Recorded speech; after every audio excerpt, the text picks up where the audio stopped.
You're watching the Cannabis Broadcasting Group here at cbgtv.com. Are you a cannabis content creator? Are you looking for a place to have your content seen? If you answer yes to both questions, then you need to check out cbgtv.com. Is 420 camping your thing? Do you like cannabis cups? Want to learn more about cannabis? Enjoy music festivals? Living on the East Coast or looking for a really good reason to visit? Then Harvest Fest is calling your name. Join us the weekend of July 14th to 16th at Fox Mountain Camping Park in the Annapolis Valley, Nova Scotia, to meet like-minded people, have your cannabis questions answered, listen to great bands, and have a blast. Service lots available and camping is included in festival admission. $60 for the weekend, or $30 for Friday, and $40 for Saturday. Food trucks, hot showers, flush toilets, and accessible washrooms. Rolling contest sponsored by Canadian Lumber Limited, with chances to win a case of rolling papers and more throughout the weekend. For info about attending or vending, email chair@mumm.ca. Hope to see you there. Welcome to Green Crush. Listen to this guy. This is an 81-year-old man who happens to work in the, I don't know if that's the right word, work. He's a parliamentarian in the UK, and his name is Paul Flynn. And Paul Flynn got up in the House of Commons, as they do, and he stood up and he said this. Now, the reason I'm going to play this is because I recently, on one of the shows, criticized the law.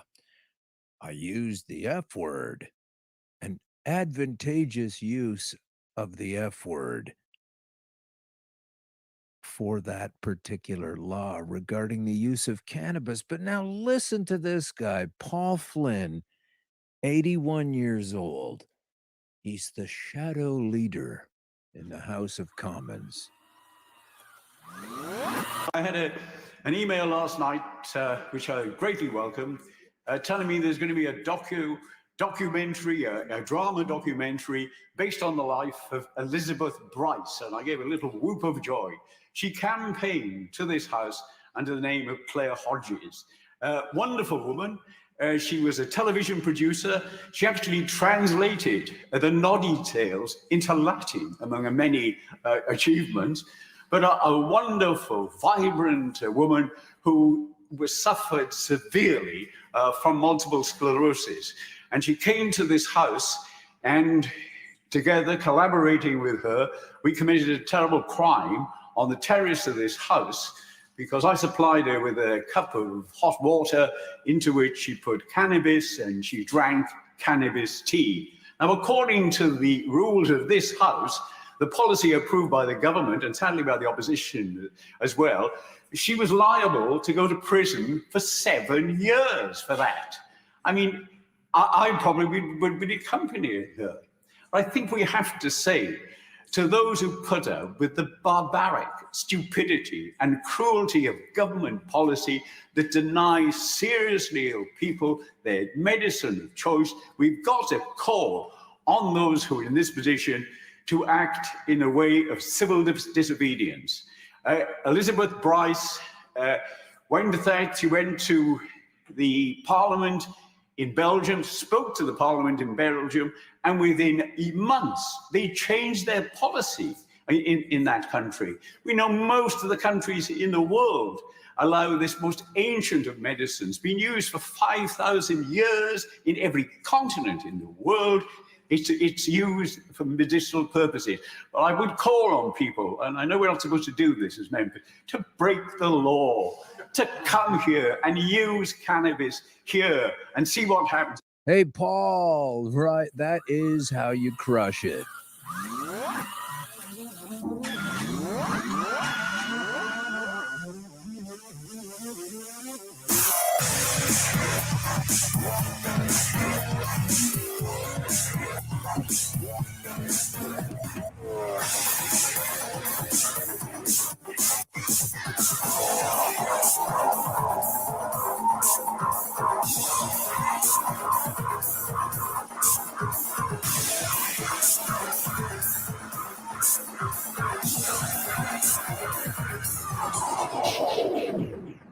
Paul Flynn, a politician in England. I wish we had anyone with any measure of that testicular fortitude right now in Canada.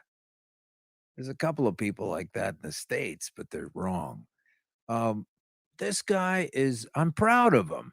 He's actually recommending, and you can hear the other MP. Oh my, no, don't break the law.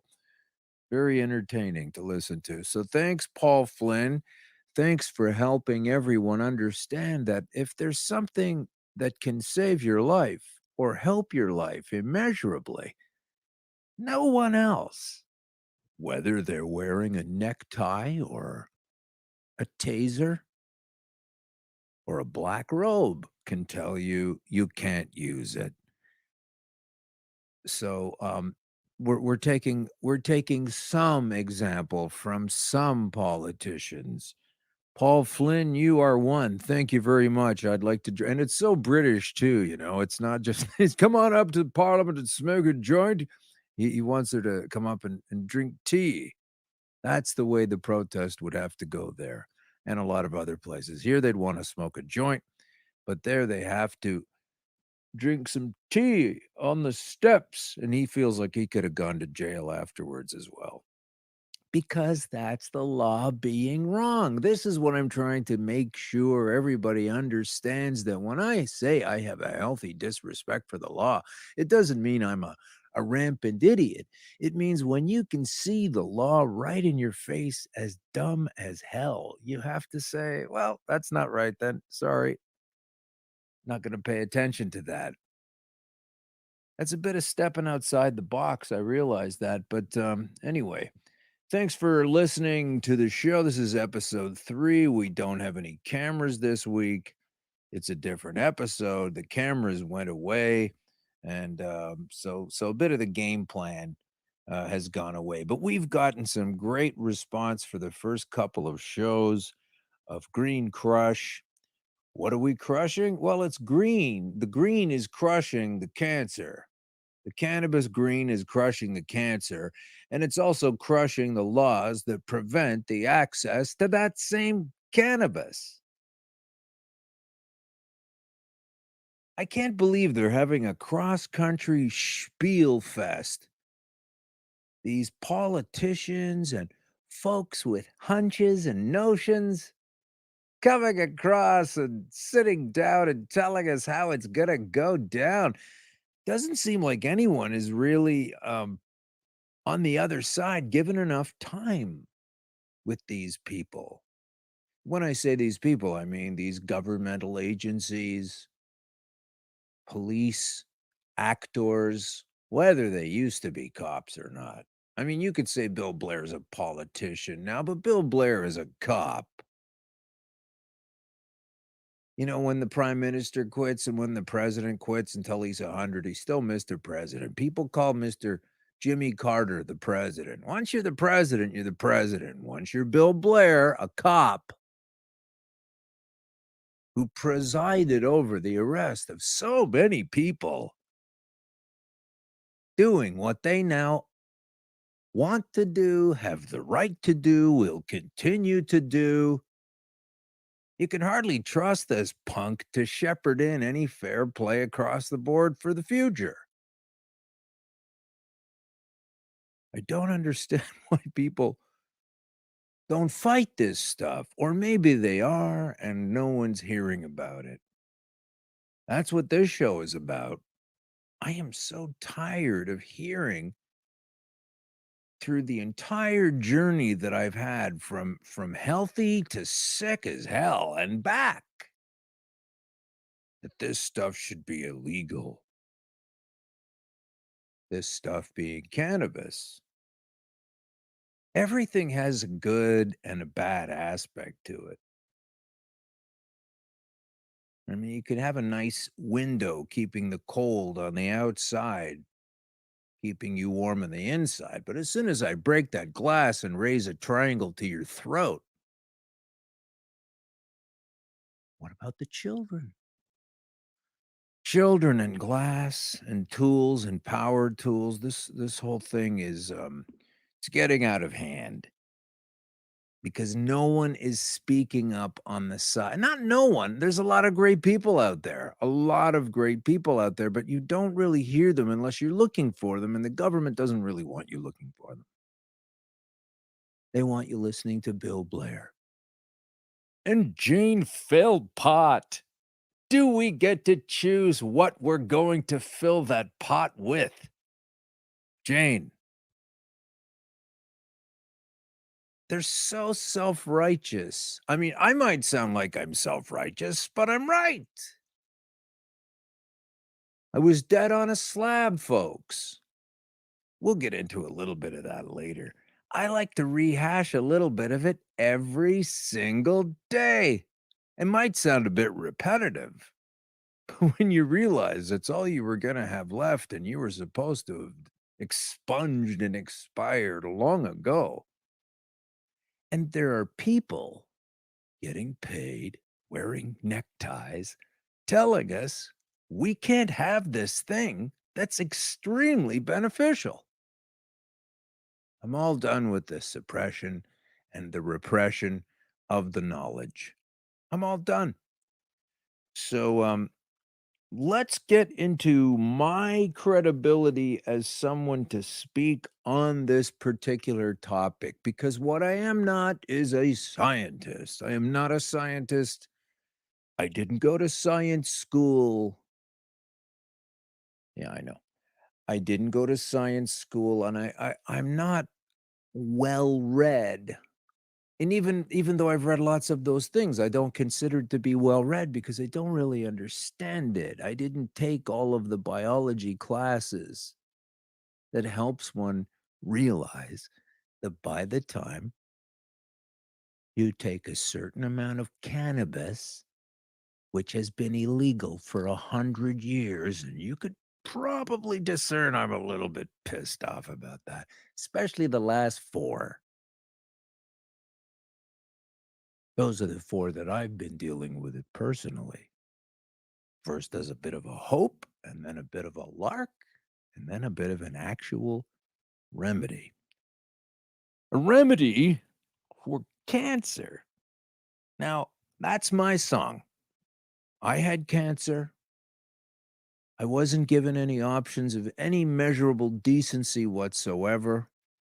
Even the mainstream options that they offer people were not available to me. I was too far gone.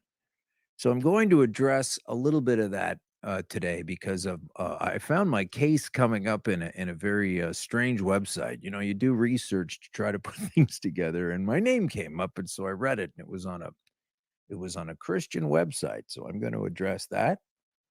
I don't know how they heard of me, but I guess they do their research. And what we're going to get to now is that I didn't die, and here's why. So I found this thing on a website called BibleLife.org/prostate. Well, if I'm going to creep into a website, that's the one. It says, and the reason I'm bringing this up is it's I've said this a lot of times to people individually, in small groups and larger groups, and family settings and campfire settings, and um, various sports team settings after playing a game and sweating it up, and then hearing like, hey, was that really true what happened to you? And I've had to go into a lot of times, and that's another reason I wanted to do this show, because I can't really get into it every single time I see someone. It's exhausting, and it's sometimes painful, and there's no sense saying it 100 times when I can say it on this show. Green Crush, thanks for listening. We have some great news in the way of events coming up. Karma Cup, I'm going to be talking about that later, and Puff Jam. You want to get to these events, folks, because you probably have, and I'm even talking to the smokers of pot, you probably have a cannabis deficiency. It might be why you're not feeling so well. You might want to look into that. It's illegal, though, but do it anyway. Okay, so here's what it says. Canadian comedian Alan Park cures stage 4 metastasized prostate cancer with cannabis oil. Pretty close, kind of misleading. I understand some of this might have been my own fault. I'd like to go back and clean some of it up if I can. So to get specific, um, I don't recall doing an interview with any of these folks or have anything to do with it. So here I get to see from both ends of the stick a story that doesn't that I didn't trigger on the one end, but I'd like to clean it up on the other end because it's pretty close and it reminds me of things that were blown out of my memory. Thankfully, so in many cases. It says Alan Park had fully metastasized stage 4 prostate cancer that had spread to his hip bones, causing terrific pain. That's the whole sentence. While that's true, it had also spread to my inner pelvis, my knees, my ankle, my sternum. It was first activated in the ribs because I was in the gym doing an over the head dumbbell exercise, make your jokes. And at a weight I wasn't anywhere near going to have any trouble with, the rib just popped out. One of my left ribs popped right out. And I thought I broke a rib, and I kind of did, but that wasn't the extent of the damage, obviously. Um, so yeah, it had gone to more places. It was all over the place, as it turned out. It was in my shoulders, particularly on my a shoulder that I had already done damage to in two different ways. Once I had pulled that shoulder out, and another time, I on the same shoulder I had a broken collarbone, not a shoulder, but anyway, that was the area on that side of my body that was really getting painful. So there it was, causing terrific pain. So you could just say that's 2013. His PSA level was 700. That's true, but it's also it's not the highest I've ever been. And I'm not trying to make a pun on the word high because this is a show about cannabis. I'm just saying it was higher than that. It was just shy of 1200. I know there's a lot of guys maybe driving right now, maybe truck drivers. If you've had any idea what a 1200 PSA is all about, it feels like your bladder is one of those giant barrel-shaped coffee drinking things that those truck drivers have, and there's force in it, like a soda stream pressure kind of kicking force, and it just feels like the biggest piss you've ever gotta take, and when you finally get to the bathroom, out comes like an eyedropper worth of urine, and then you're back to feeling like, "Oh, okay, there's a little relief," and then doesn't take long for that gigantic how do those guys drink that anyway? That's amazing to me. I think some of them must be peeing in okay, so the PSA level was 700. PSA is this prostate specific antigen. You need to know what that means.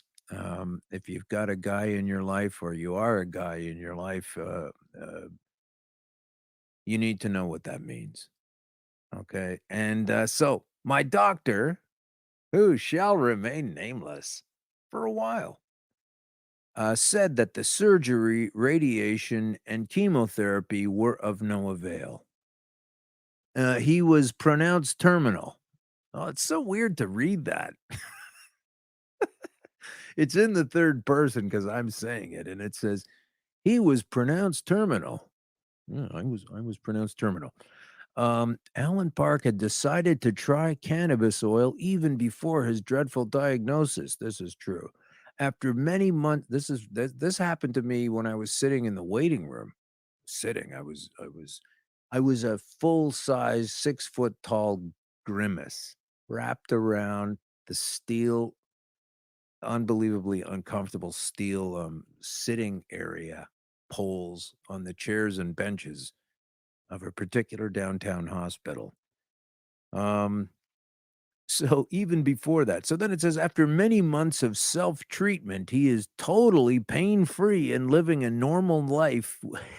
Well, with a PSA reading of less than 2. Well, that part's true. I'm actually at 1.05 last time I looked. which was in June. Actually, early July. So I'm right up to date. Let's go back a little bit, though. After many months of self treatment, that's true. I'm totally pain free. That's true. Living a normal life, that's not true. That's not true at all.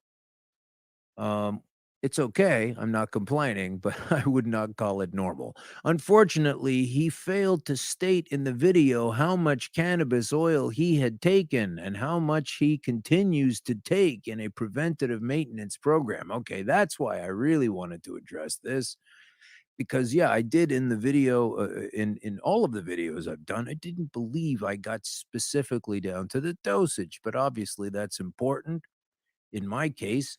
I'm only telling you about what happened in my case. I'm not saying, and so this is how much you should do. There are other people that do that. I'll direct you to them if you like. But I did not state in the video how much cannabis oil I had taken and how much I continue to take in a preventative maintenance program. Okay, so let's get to that. The course of Rick Simpson oil is 60 grams of oil. Okay, it's kind of like milliliters, but it's a little bit different. And I don't even get into the math and I don't worry about it. 60, 60 grams of oil. That's approximately one plant once it's taken down to its essence with one of the solvents that you can use. There are many. You just use one per. I used alcohol initially. I used 99.9% alcohol to take it down, to take the cannabis. It's like you're making tea. This is very simple stuff. There's an inundation of how-to videos on YouTube, although they look a little cleaner on Vimeo, yeah? But look at them on YouTube. It's very simple. If you know how to make loose leaf tea and you know how to boil down a sauce, those are basically the two skills that you're putting together. And you're being careful. If you were to do this on your own, which if I could get in trouble for saying, I'm not saying right now, but if I don't get in trouble and I wouldn't need to be in any kind of pickle, then I am kind of saying that you might want to take a look at it. It's not hard to do, and it's better than dying. So far, although that takes us back to the normal life claim, which which is more an inference, or maybe I felt that way at the time of the video, but definitely not the case. Okay, so the expected amount of this oil is that you're going to be taking 60 grams of the oil. So a gram is about 32 grains of rice, uncooked, say, basmati rice. 32 grains of that is approximately a gram, fits into a syringe. Amazingly, it fits into a small vitamin capsule because they're a lot wider than the syringe. And there's a lot of different ways you can store it. And now this guy's going to say, well, he didn't say exactly how he carried it around. So I will say that you have to measure out a gram a day.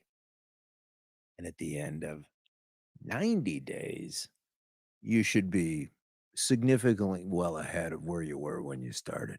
Why 90 days for 60 grams? Okay, that's easy because it takes a while to acclimatize to the potential, to the potency of the. See, on my other show, I would have edited that out. I would have taken it out. But this is, I'm not going to do that. I'm going to leave it in.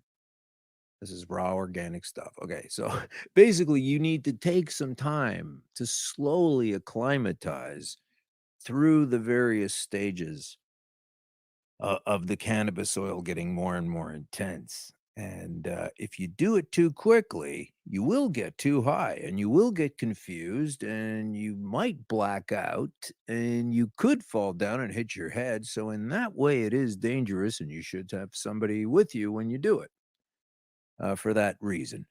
But you gradually work your way up, and that's why it takes 2.5, 3 weeks just to get the first gram into you because the amount of oil. I'm talking a pinhead. People don't believe me when I say a pinhead. Like in sewing.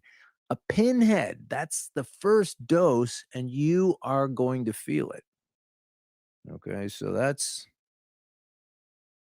what I did, sir, at BibleLife.org. Okay, so now I have not failed to state I have definitely gone specific to you. As far as the preventative maintenance program, good call. Didn't think that would be the case at first. I was far more optimistic at first, and I didn't even finish the course. Didn't finish it. You know what your doctor tells you about that kind of thing? You're supposed to finish the medication, and I guess I should have finished the medication, but the truth is I was cooking it at home, and it was a very cold winter that winter, and I was getting away with cooking it while it was so very freezing cold. But once it started to get warm into the 3rd month of the treatment, I was feeling great. I thought I can take time off. I've caught up. This is obviously incredible, and I decided to not finish. Unfortunately, the cancer came back. So when I say cure, I never say cure personally.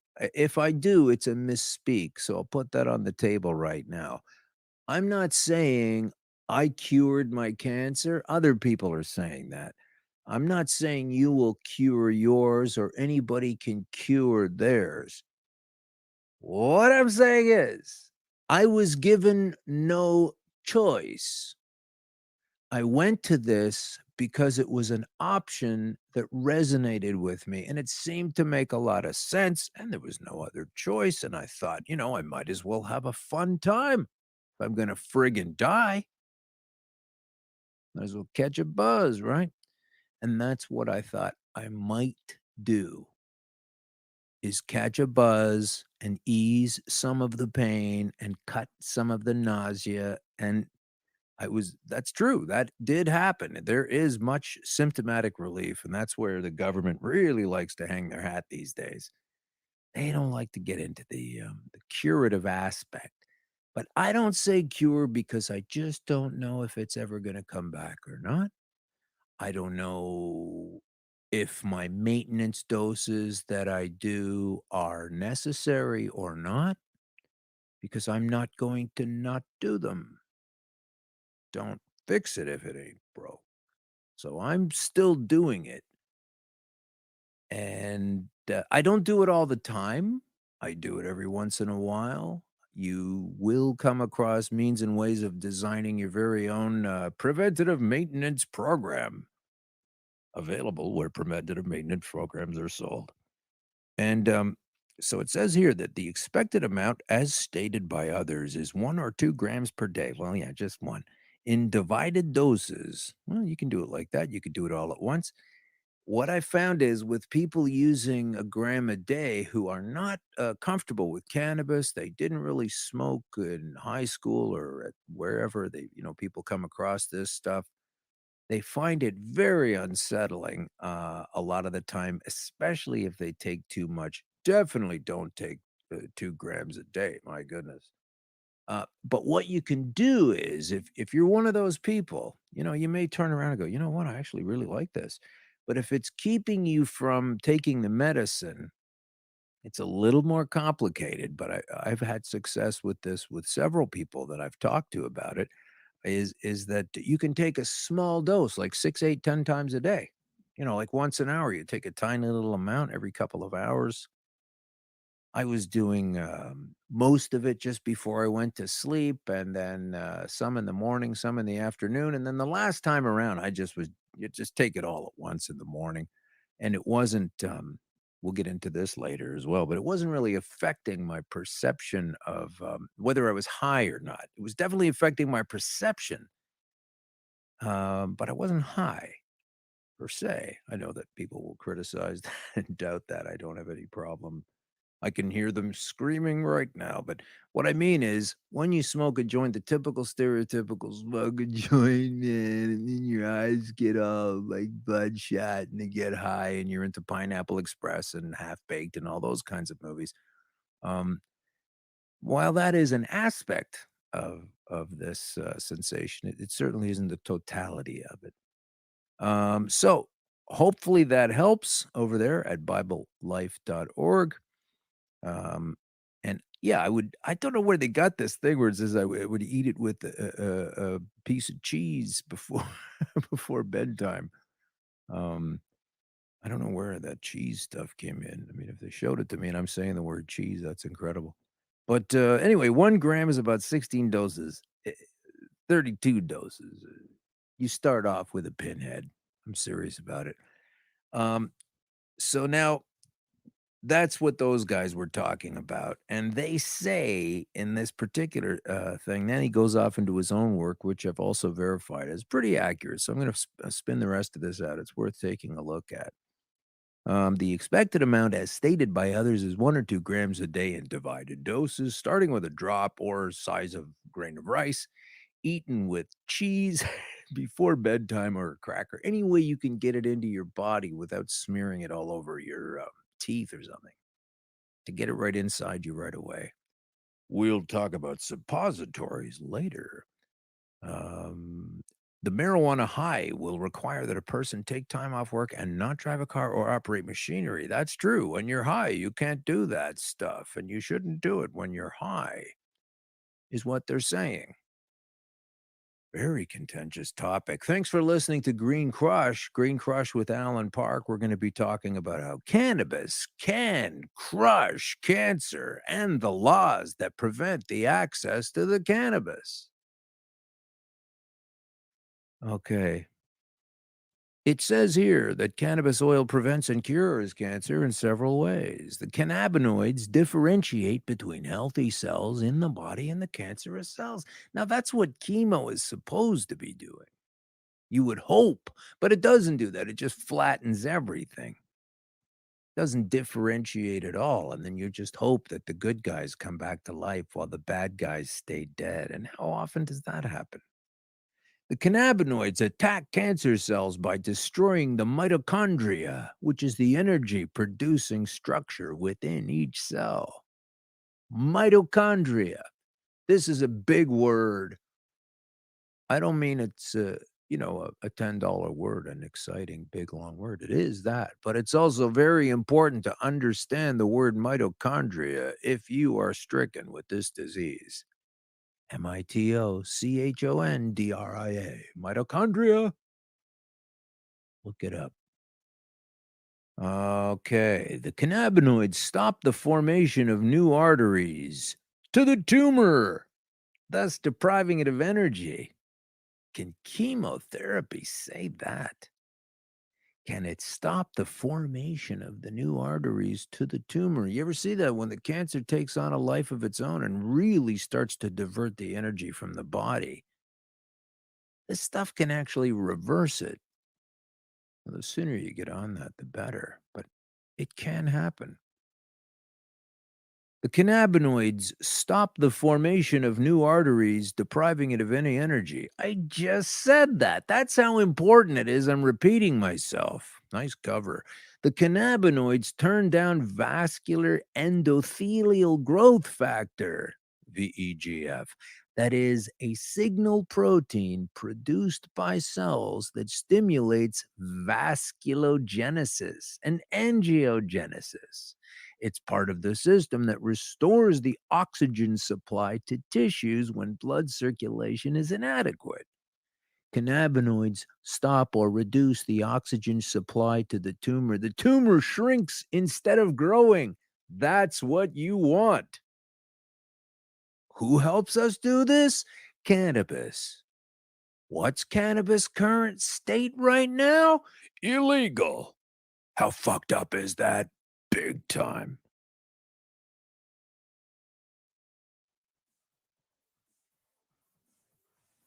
Really fucked up. It's the part they don't mention in the Cross Canada tour. They like to mention all kinds of things about how it's bad. They don't like to talk about how it can save your life and open your mind. So let's go to this segment. I'm going to call it what would be a good name for this? Reefer Madness. Yeah, that'd be a good name. It's already a movie that came out in the 30s. When did that even come out? It was so funny. I saw it as a teenager, right after smoking a joint, actually. I thought it was hilarious. At the time, now it's sad because we haven't really gotten past that. It's the same thing. Reefer Madness was a propaganda film designed to make the ingestion of cannabis make you look and be and act so crazy that obviously it was a bad idea to have it. So, on that note, let's go to NBC4, and that's in Columbus, Ohio. So, it's a real station, folks. It's not even fake news. This is from July 26, 2017. Colorado District Attorney. Oh, that's Floyd. Colorado District Attorney says. So, did I say Columbus? I guess I did. Settle down, you spunky little dog. God, he's going to wreck this whole recording. All right. Colorado District Attorney says marijuana is the gateway drug to homicide. What? Okay. And then for a picture in the story, they have a guy, just some hands, I think it's a man, rolling a joint. Very creative. And here we go. Colorado Springs, Colorado. From WCMH, TV4, NBC. Here we go. A district attorney in Colorado has caused controversy after saying marijuana leads to homicides. He says, marijuana is the gateway drug to homicide in our community and across our state, and people need to start recognizing that, said the 4th Judicial District Attorney, Dean May, according to KKTV. May made the remark after more than a dozen people were arrested on federal charges after they were reportedly operating, dun dun dun, an illegal marijuana business. The Southern Colorado Cannabis Council responded to May's comments with this statement. Study after study has shown that there is no correlation between cannabis use and violent crime. Close quote. The group is asking May to retract his statement or prove there's a connection between marijuana and homicides. Of course, that's the last line of the story, because there isn't really a connection between murdering people and chilling out. Okay, so that's reefer madness. It still exists. We're in a state that's doing very, very well with the funding from the sale of cannabis going into various means. I don't know what they're using it for. Maybe we'll get somebody on the line from Boulder to tell us all about it. But they're doing fine over there. Now you got this nut bar saying that pot. And you know, the other thing is this guy's probably using it, and he's probably some kind of lunatic. And you know how it is with Republican, they get really like anti-gay kind of thing. And then the next thing you know, they're found in a bathroom with like 15 Boy Scouts. You know what I mean? That kind of stuff. So this guy probably smokes joints all the time at home, but he doesn't want other people to have that fun. I think he should listen again to Paul Flynn. Yeah. We're going to have to keep that. I think we're going to have to keep that Paul Flynn stuff. Okay, so now we're going to move into a section that is, I'm just going to buzz through a quick headline that I mentioned it on the last show, episode 2, but all across the country, they're arresting people in dispensaries for selling cannabis. Now, I personally don't care whether you're buying it for medical use or personal use. You should be able to buy it from anyone who's willing to sell it. And looks like the official folks are starting to feel the same way about this, over top of the because this is the general inconsistency problem that I have. In Toronto, the arresting efforts are called Project Claudia. Claudia means lame. Are they picking on those sick and needy, or is the project just lame and they know it? This is how lame this project is. They've been arresting people consistently ever since it started. Back in, I guess it was early last year, early 2016, maybe 2015. I don't know how long, probably forever. But Project Claudia they've been arresting people. And, but now the very strange thing is happening where nothing comes of this. So, for example, here's the record.com from Kitchener, Ontario. July 21st, a provincial court judge granted an absolute discharge to a young Kitchener couple who were running an illegal marijuana dispensary in Waterloo, Ontario.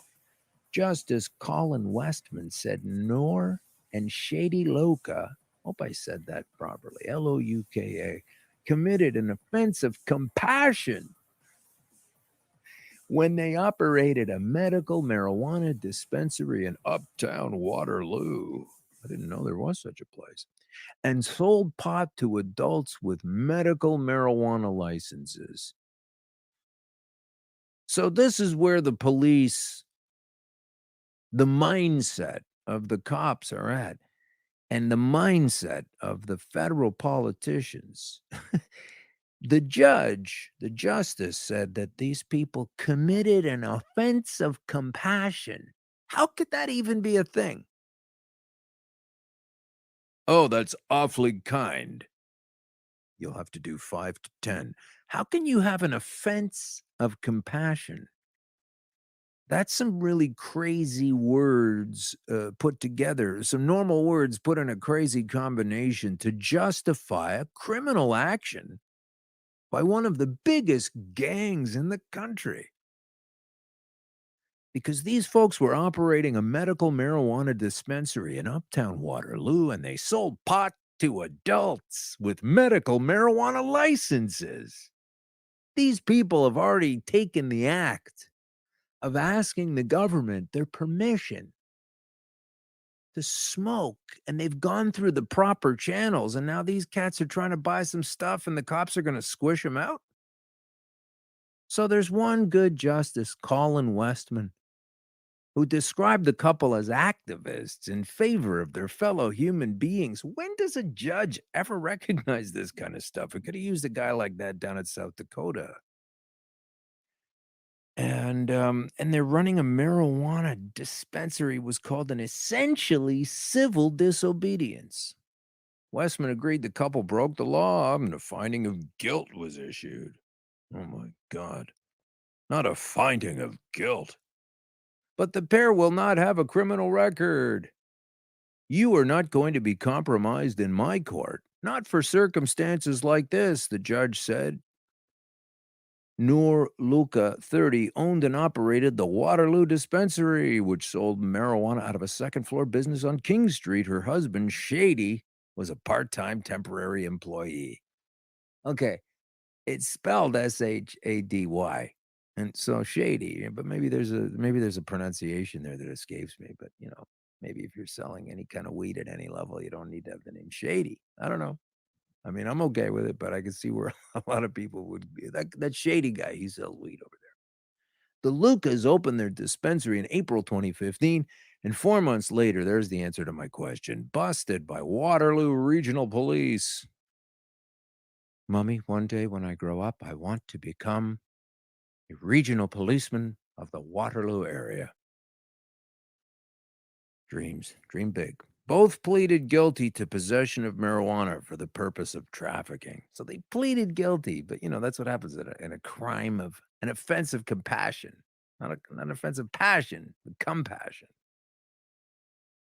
And yeah, she also was packing gun near their home. She was admitted to Shady also pleaded guilty careless storage of a 9mm Glock handgun in their home. Anyway. The Crown wanted $10,000 in fines and convictions. The Crown. These fellas that represent the Queen of England. Fascinatingly lingering on. $10,000 in fine. I like the way this judge. I can't believe this guy. What's the good chance you're going to get this guy? These folks were helping other people. The community wasn't harmed here. This is what now the lawyer is saying this. Defense lawyer Sean Safa, representing Shady, said the judge was fair to the accused and ruled that the running the dispensary was an act of compassion. They were helping other people. The court heard the couple started the business after a serious car crash in 2015. They both suffered from chronic pain because of their injuries, and Shady's been unable to work. So it goes on. You can look it up. It's a true story. The point of which is fuck the law. So now let's get to they got discharged. And we've got a couple more of these silly things. This is where the police don't know what they're doing. This is where the police are in sync with the law. They're not in sync with the law. What do we call this thing? Cops and truth. Which is it? One or the other.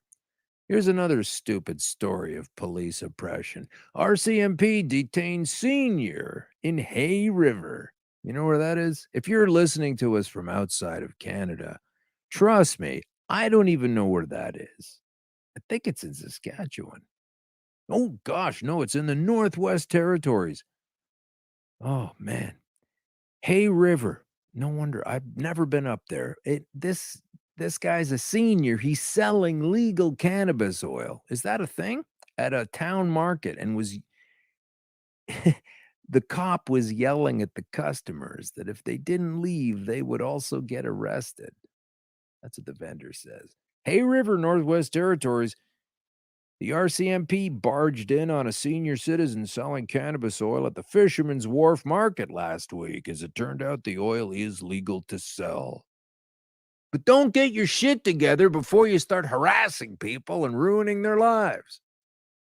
Jerry Miller, 67, sells low THC cannabis sativa seed oil through his company. Let's plug him here. Medmar Natural Products, MED-MAR, and the second M is capitalized.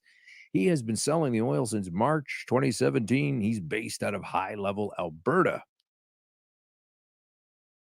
This was the fourth time he has set up a booth in Hay River and his first run-in with the police over the product. He said they surrounded his booth, read him his rights, and asked him if he wanted legal representation. Miller requested a lawyer, but said the investigation proceeded anyway. Hey, you want a lawyer? Tough shit.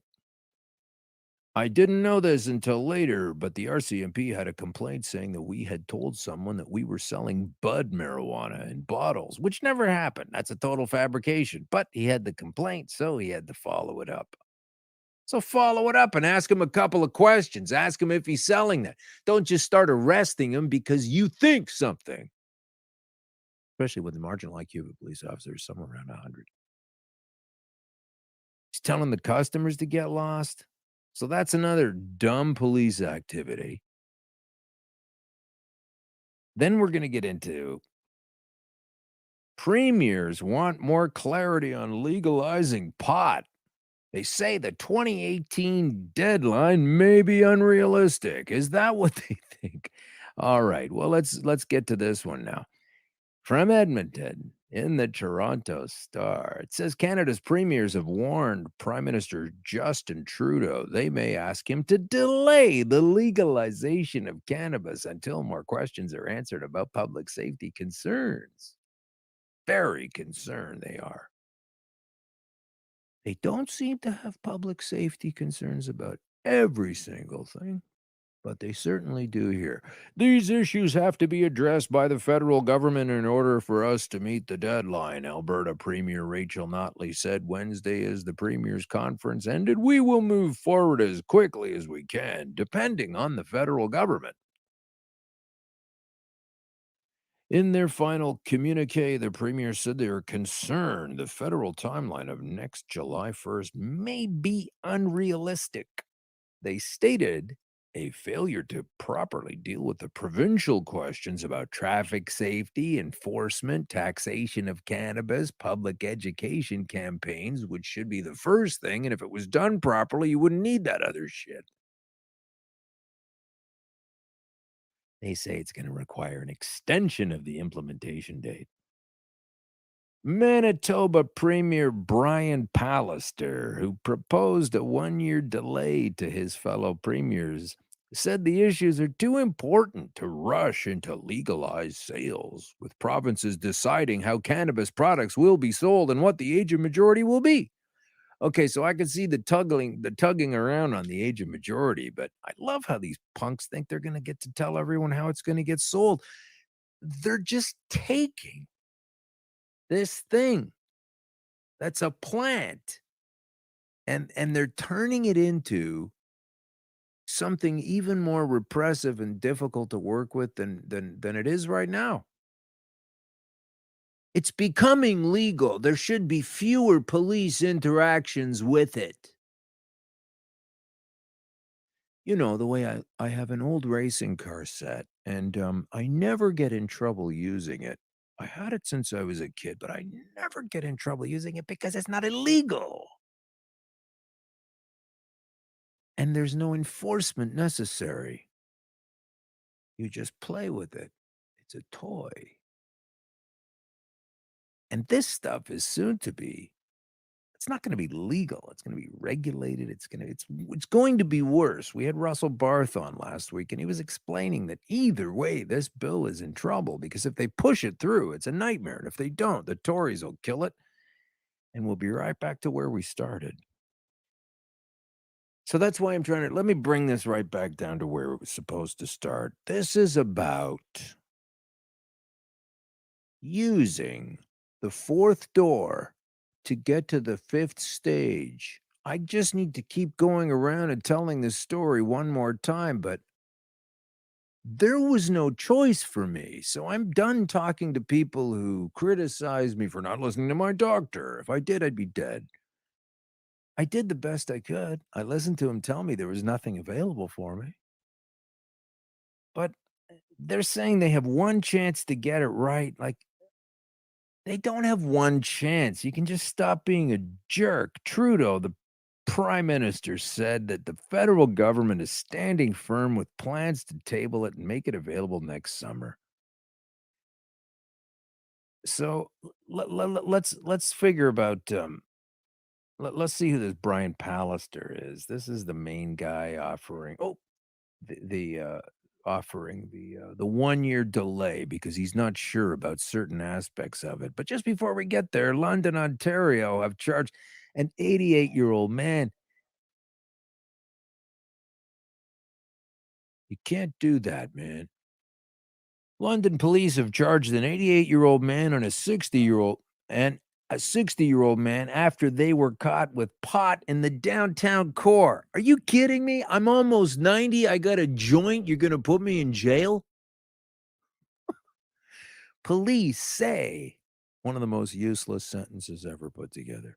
Police say 88-year-old Roy Rosso and 60-year-old Michael Giannette were charged jointly by members of the Community Foot Patrol Unit who were conducting a drug trafficking investigation in downtown London. It's not really trafficking, okay? It's not downtown London. There's no such thing as downtown London in England. It's downtown London, this tiny little town in Ontario. The pair face charges including traffic in a Schedule II substance, contrary to Section 5.1, et cetera, et cetera. Senior citizens. Guy's buying a couple of joints. Get off of his case. Ask him if he served in the war.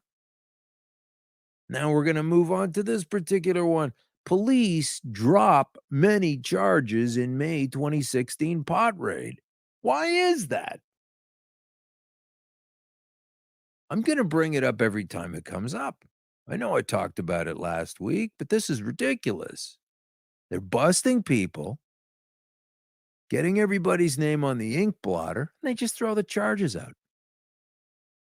It's nonsense. And it's all because this prime minister who promised to bring it in, the legalization, is promising to enforce the law on marijuana, which is really cannabis, until the day they change. That's insanity. So that means that there's going to be a guy going to jail for possession of marijuana or selling it or whatever it is on a Thursday. And then on a Friday, a guy just like him is going to be making money selling it. Can't do that, Justin. I mean, you can, but God, you shouldn't. It's so ridiculous. This stuff can save your life and it's fun. What's the problem with it again? Who knows, but let's have a great time with it at Puff Jam. It's the family gathering. It's the 4th annual Puff Jam. It's a beautiful thing, this time in Burlington, Ontario, at 6501 Springfield Road, Mount Salem, Ontario. I'll give you the postal code. You can set your GPS. It's N5H2R5. Get your tickets, bands, comics, good times, great products, cool people, folks that get it and they understand it. That's Puff Jam, the 4th annual family gathering at Burlington, Ontario. Bring your vans, bring your campers, bring your frisbees. I got one that lights up. That's how old I am. I could throw a frisbee. 15-year-olds stare at it for a few seconds and then they run off to chase a Pokemon. Get out to Puff Jam in Burlington, Ontario, August 11th, 12th, 2017. Happy to see you there. Puffjam.ca for tickets. I'm going to stuff a cat down your throat. Puffjam.ca for tickets. Check that out. Oh, yeah, this is a fascinating story. This is also in the Toronto Star, also from July. Now, I've been going on about these arrests, and then nothing happens, and then they let them go, and then the judge lets them go, and then everybody realizes it's okay, and then we still have our prime minister on the cover of the Rolling Stones telling everybody, hey, it's still illegal.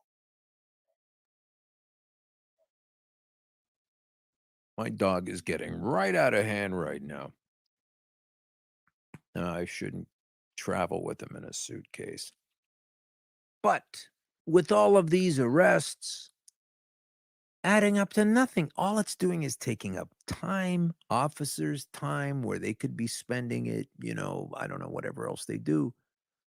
Different drugs, actual poisonous, hard drugs. There's all kinds of things they could be doing, but instead they're letting people go and they're not really pressing charges and they're making sure that everything disappears. And then at the same time, you got this thing. Toronto Police Union says staff levels at crisis point.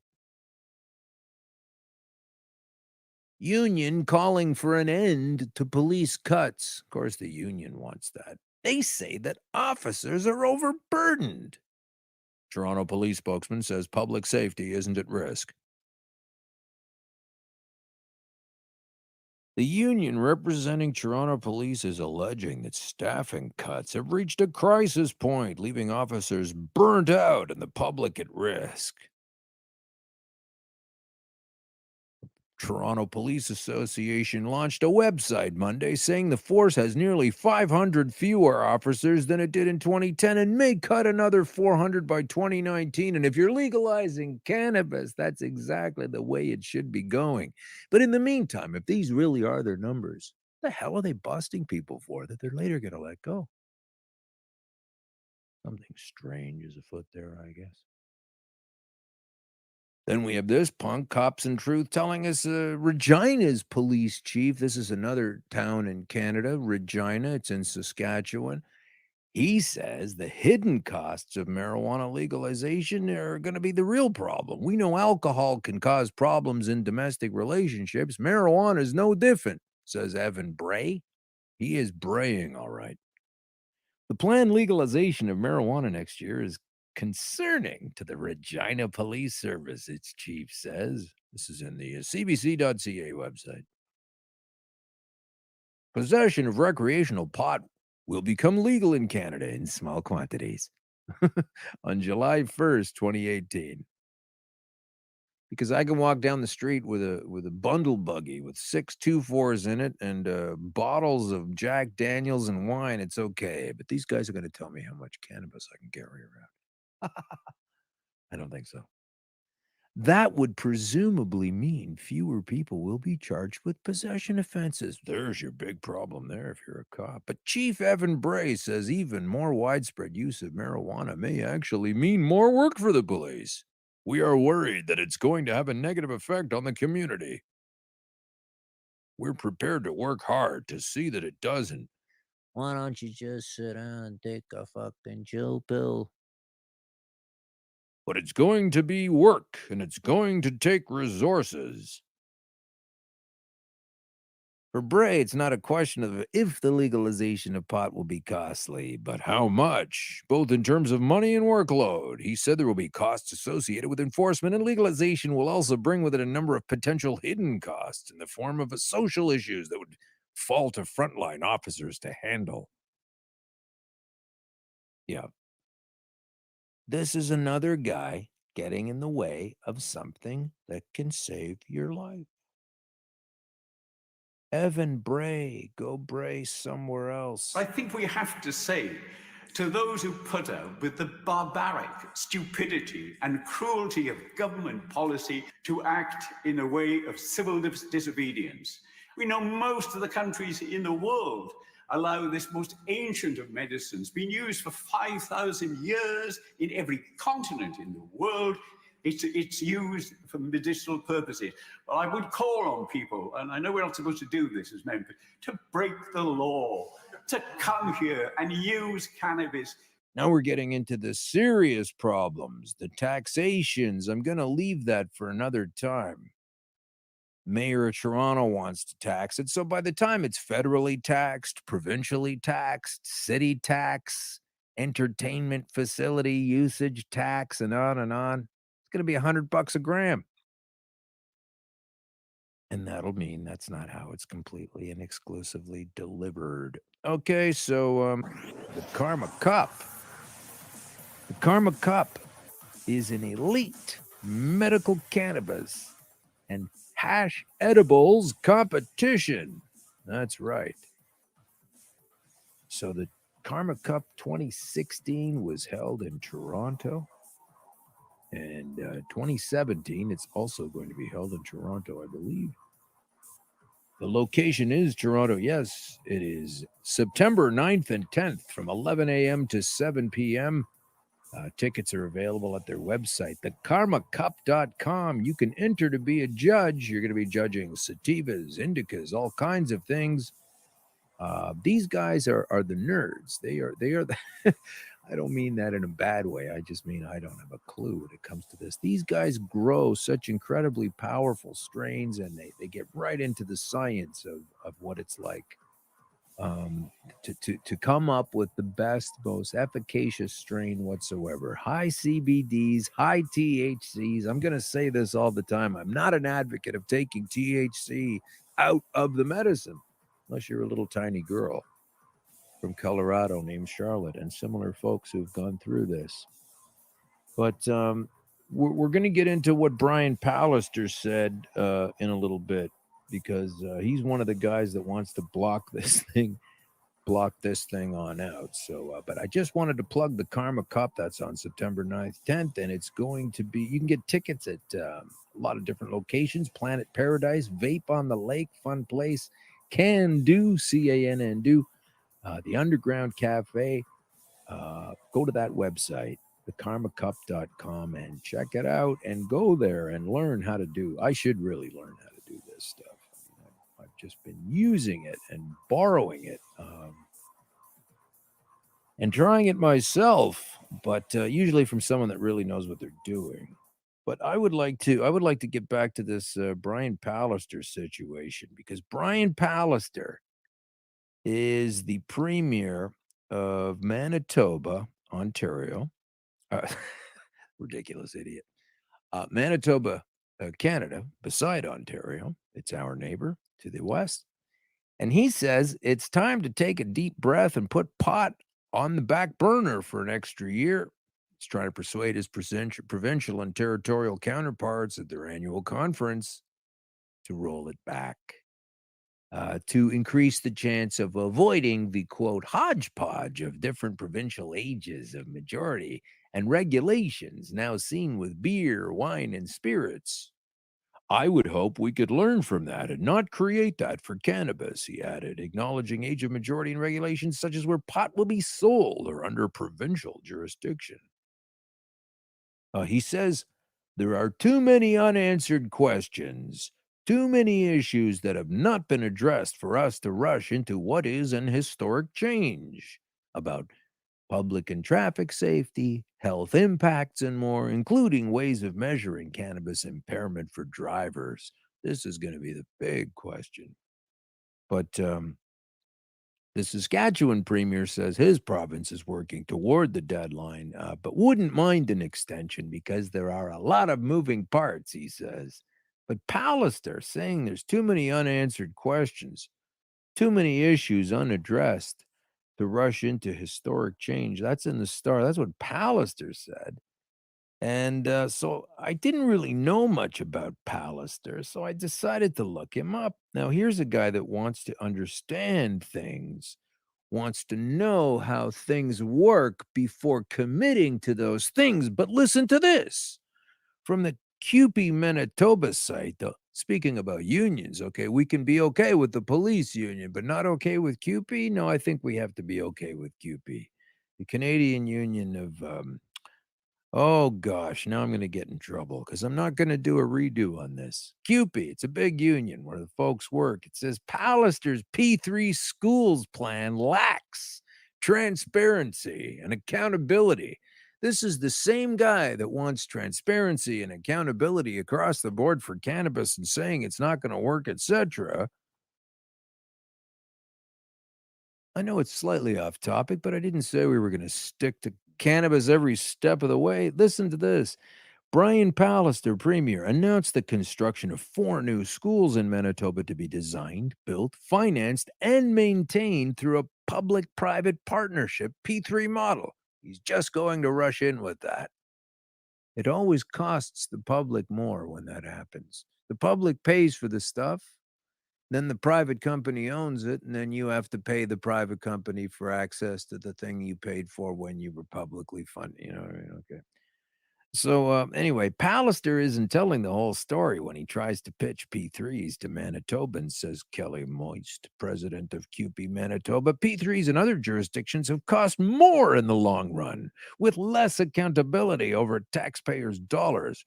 The Auditor General of both Nova Scotia and Alberta have raised serious concerns with the use of P3s in education in those two provinces, citing excessive costs, failure to meet contract requirements, lack of transparency, and insufficient proof that the projects provided value for money. The same guy that wants that to go ahead is calling out cannabis as something he doesn't know enough about.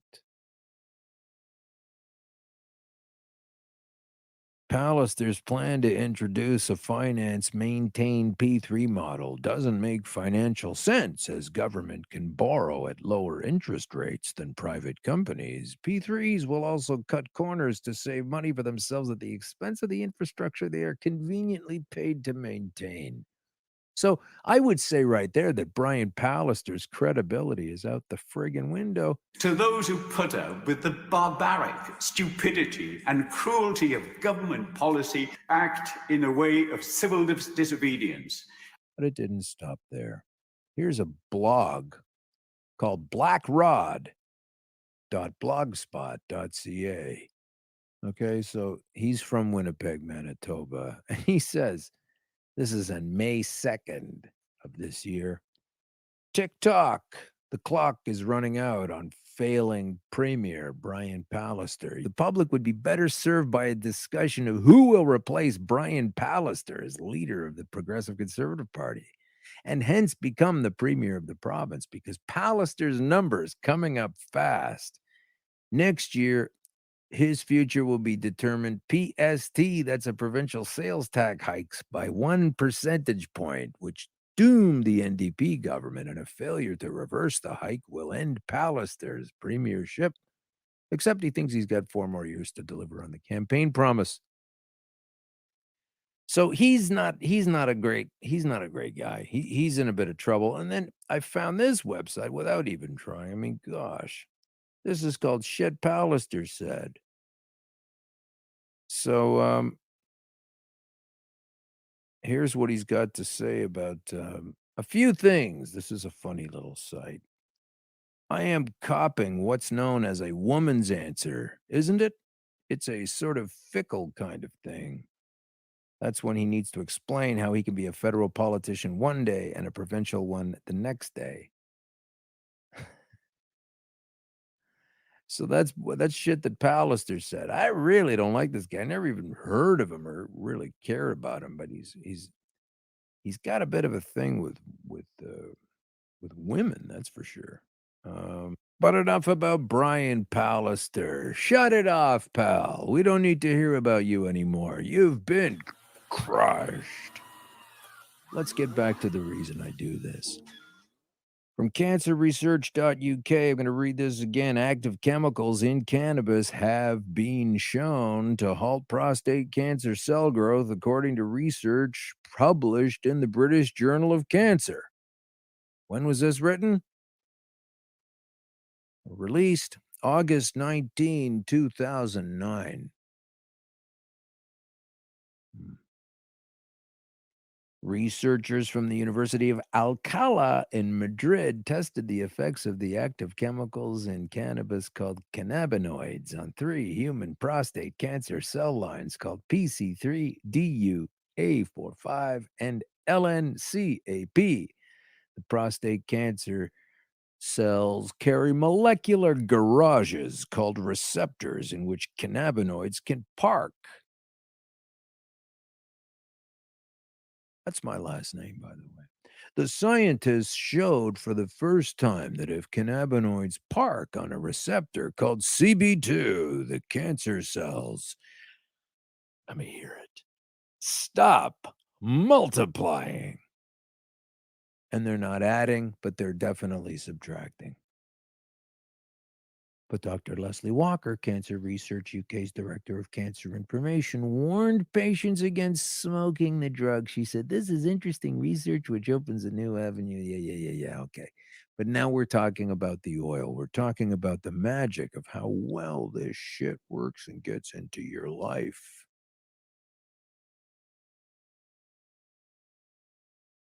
Meanwhile, at the cannabist,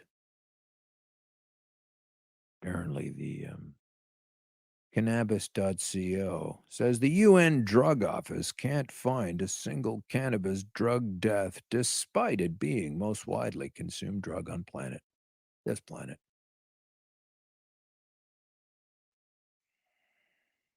This is from June 28th this year. The United Nations Office on Drugs and Crime, UNODC, has released its 2017 World Drug Report covering 2015 statistics from around the world. The report finds that cannabis is the most consumed, most widely cultivated, and most confiscated drug the office tracks.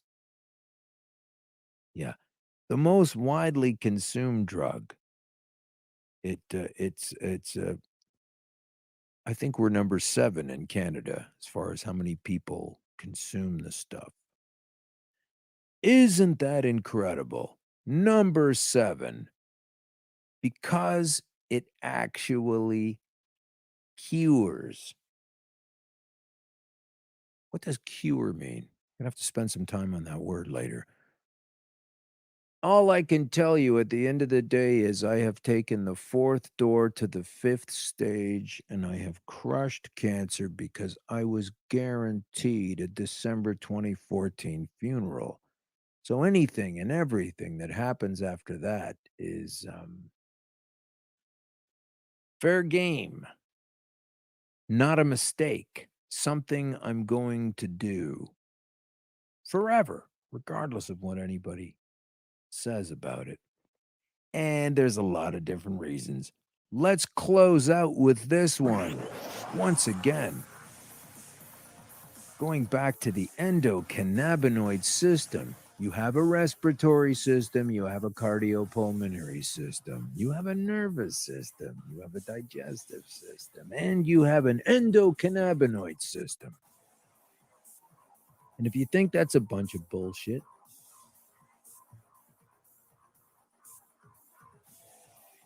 you're wrong. Here's an article from a website called nursemanifest.com. Nurse Manifest from 2015.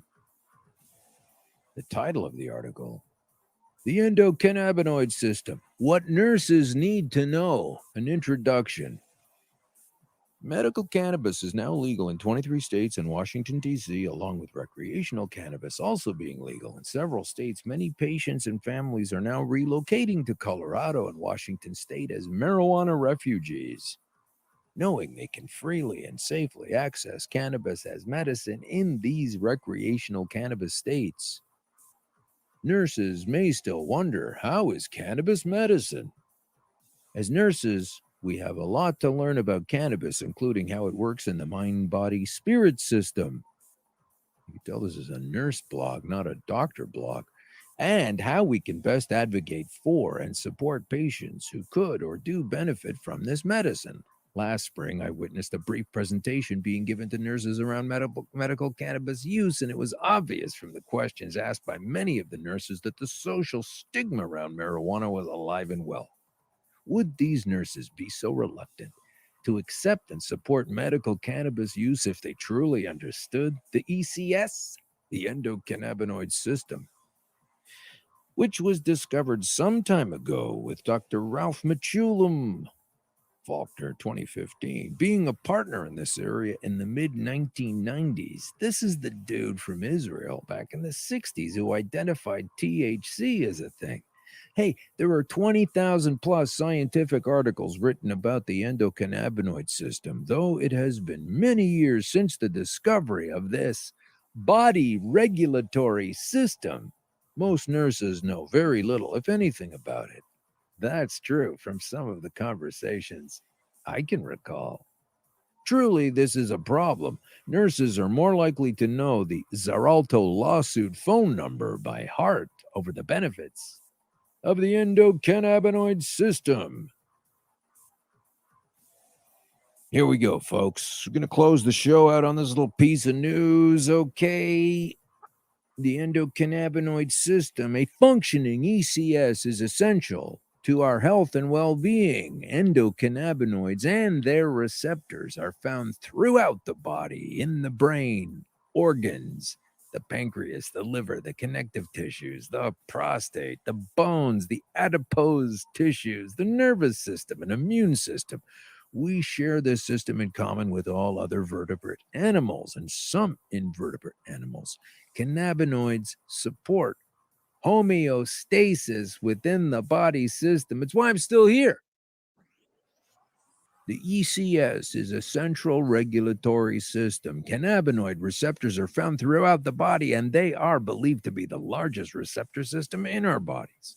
Cell membrane cannabinoid receptors send information backwards from the postsynaptic to the presynaptic nerve. CB1, found primarily in the brain, and CB2, mostly in the immune system and in the bones, are the main ECS receptors, though several more are currently being studied. The exogenous phytocannabinoid THC, which means it comes from without your body, or the psychoactive compound in cannabis, works primarily on the CB1 receptors, hence the high feeling in the brain, while the cannabinoid CBD works primarily with the immune system and creating homeostasis around the inflammatory response through CB2 receptors and does not have psychoactive effects. And they'll still arrest you for it. Other cannabinoids and their actions are still being studied, which kind of makes you wonder why it's a Schedule 1 drug.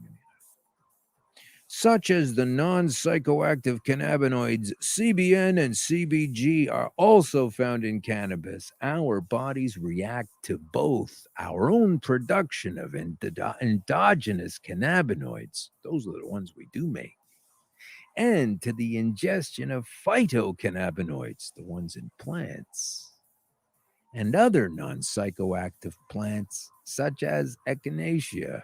To read more about the science behind the ECS, the endocannabinoid system, the endocannabinoid receptors, here are some excellent resources. And then there's a couple of websites. One is for the National Institute of Health. They're both different articles at the National Institute of Health. How an American government on the one hand can prosecute a thing because it says it has no medical value, and on the other hand have reams of scientific data showing that it does. I have no idea. But I'm just going to close out now with a little word as we listen to the music on the way out of here about what homeostasis is.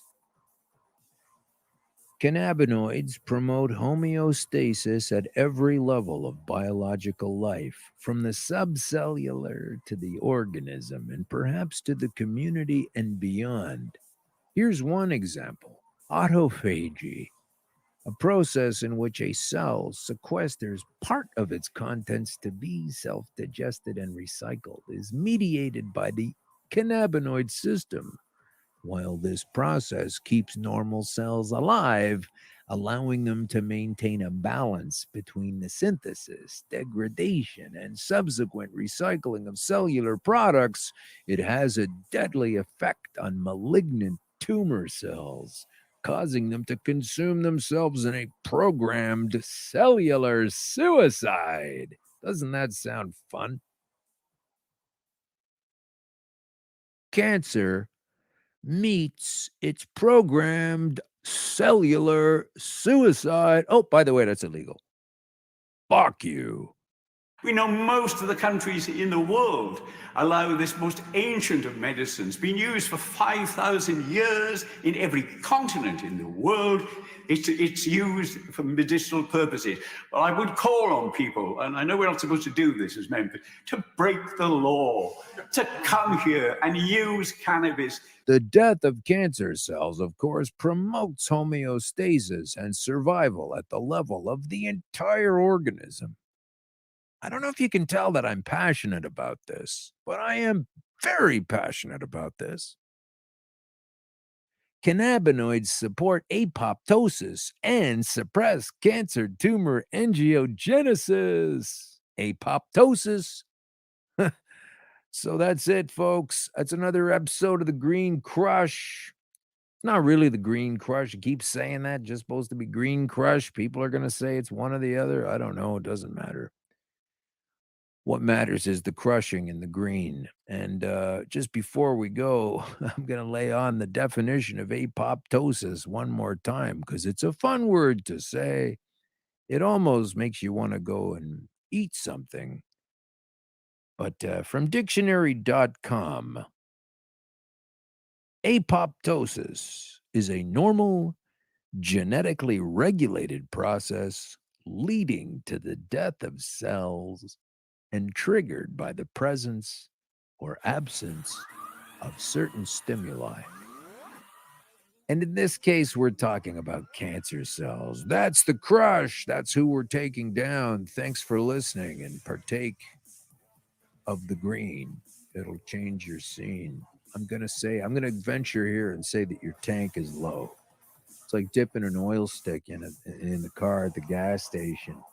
I'll bet you yours is low. Might be why you have that headache or that fibromyalgia or that weird pain in your side that doesn't really go away. Try this before you need it. I wish I did.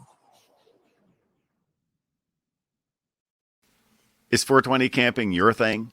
Do you like cannabis cops? Want to learn more about cannabis? Enjoy music festivals? Living on the East Coast or looking for a really good reason to visit?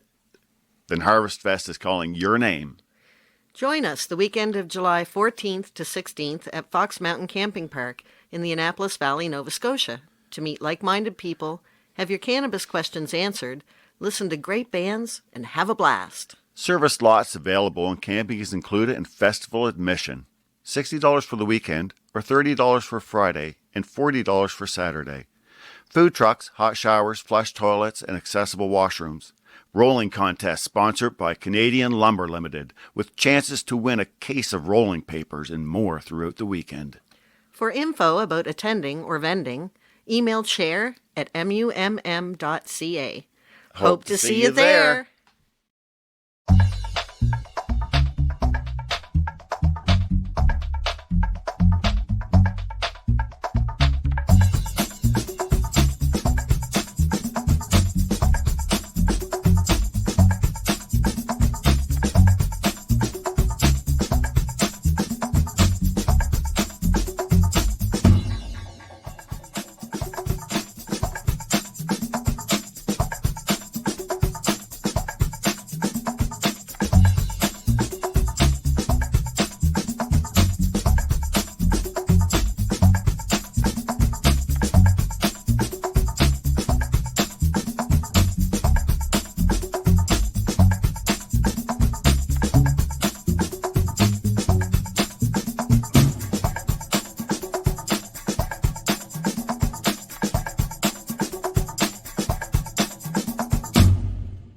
We are the Cannabis Broadcasting Group here at cbgtv.com.